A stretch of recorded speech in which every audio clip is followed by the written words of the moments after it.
তো টমেটো দিয়ে আলু রান্না হয়ে গেছে। আজকে আমি আলু টমেটো রান্না করব। এই জন্য আমি আলু কেটে নিয়েছি। আলুগুলো এভাবে সাইজ করে নিয়েছি।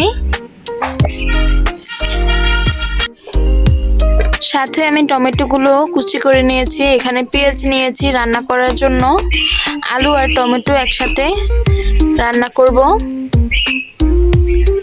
তো ভিডিওটা লাস্ট পর্যন্ত দেখতে থাকুন। ভালো লাগলে লাইক করে দেবেন, কমেন্ট করবেন এবং সাবস্ক্রাইব করে পাশে থাকবেন।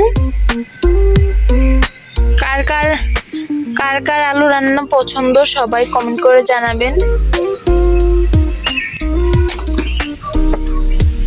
প্রথমে আমি কড়াইতে তেল দিয়ে দিব। কড়াইটা গরম হোক আগে।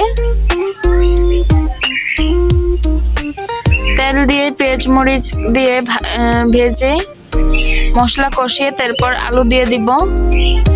কড়াইটা শুকিয়ে গিয়েছে, এখন আমি তেল দিয়ে নিলাম। পেঁয়াজ মরিচ কুচি দিয়ে দিব। আজকেও কিন্তু মাটির চুলায় রান্না হবে। পেঁয়াজ মরিচ গুলো ভেজে নিচ্ছি আমি। এর ভিতর হালকা রসুনও দিয়ে দিব। এরপর হলুদ মরিচ লবণ দিয়ে মশলা কষিয়ে নেব।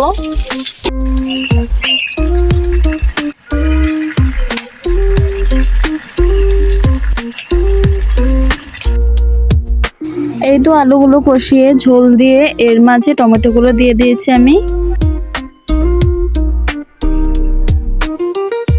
এই তো টমেটো দিয়ে আলু রান্না হয়ে গেছে।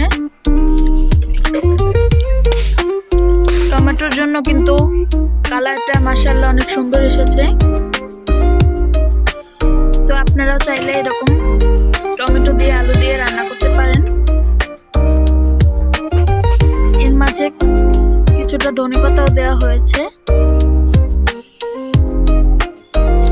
সবাই লাইক কমেন্ট করবেন আর বলে যাবেন আলু রান্নাটা কেমন হয়েছে।